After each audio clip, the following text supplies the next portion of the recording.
Sa hapon, pakain ng baboy. Hapunan ng aking alagang baboy. Ayan. May mga kasama pa dito mga manok. Manok. Saka dito, yung mga manok pa.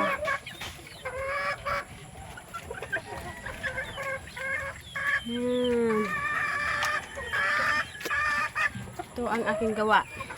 Umaga, tanghali, hapon. Ngayon hapon, ito, papakainin ko naman yung aking alagang baboy. Sa tanghali, paligo.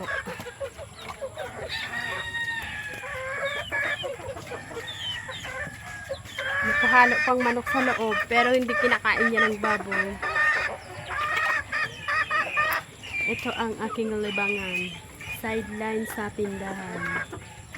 Diyan na pupunta yung konting kinikita ko sa tindahan. Dalawa sana yan eh, kaso namatay yung isa. Pero pag naalis to sa May, pang May kasi to eh, tagama ko sa fiesta. Fiesta dito sa amin is May 15, 16. Kaya yan.